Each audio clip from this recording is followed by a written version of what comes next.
పరిశ్రమ నంది అవార్డులు కాదు, ప్రపంచంలోనే గొప్ప అవార్డైన ఆస్కార్ అవార్డులకి ఈరోజు గుర్తింపు పొందింది అంటే ఆ శ్రమలో డైరెక్టర్లు, నటులే కాదు, దాని వెనుక నిరంతర శ్రమ ఉన్న ఈ కార్మికుల యొక్క శ్రమ ఉన్నది.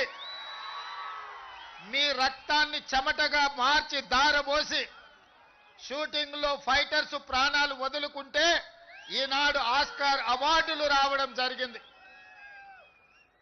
ఈనాడు తెర మీద మీరు కనిపించరు, 2.5 గంటలు తెర మీద కనిపించే రంగుల రాట్నం, దాని వెనకాల ఉన్న మీ కన్నీటి చరిత్ర ఉన్నది.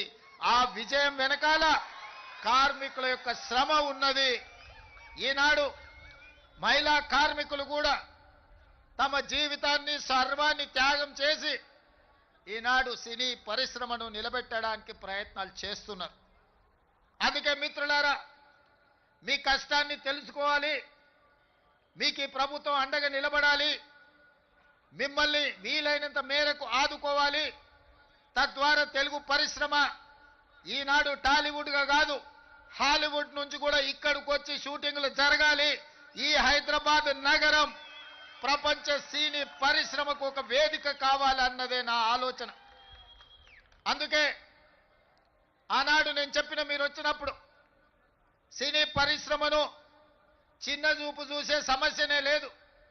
ఈనాడు ప్రతివాడు, నేను ఐటీ ప్రొఫెషనల్లను, హైదరాబాద్ నగరానికి ఐటీ అడ్డాను, ఫార్మాస్యూటికల్ ఇండస్ట్రీ అను ఏ విధంగా అయితే చర్చ జరుగుతుందో, ఫిల్మ్ ఇండస్ట్రీ కూడా ఈ తెలంగాణ రాష్ట్రంలో ఐటీ పరిశ్రమ ఎట్లనో, ఫార్మా ఇండస్ట్రీ ఎట్లనో, మా రాష్ట్ర ప్రభుత్వానికి ఫిల్మ్ ఇండస్ట్రీ కూడా అంతే ప్రాధాన్యత, అంతే అవకాశాలను ఇవ్వాలని ఈనాడు నిర్ణయించుకున్నాం.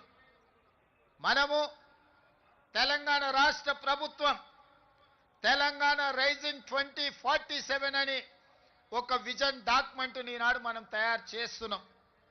రాబోయే 100 సంవత్సరాలకి మన రాష్ట్రం ఏ విధంగా ఉండాలి, ప్రపంచ దేశాలతో ఏ విధంగా పోటీ పడాలి. ఈనాడు అప్పుడప్పుడు వాళ్ళు వీళ్ళు మాట్లాడుతుంటారు, మాకు బెంగళూరు, ముంబై, ఢిల్లీ పోటీ, లేకపోతే ఆంధ్రప్రదేశ్లో నిర్మించే అమరావతితో పోటీ అని. మిత్రులారా, మీరందరూ అండగా నిలబడండి. హాలీవుడ్ని ఇక్కడికి తెచ్చే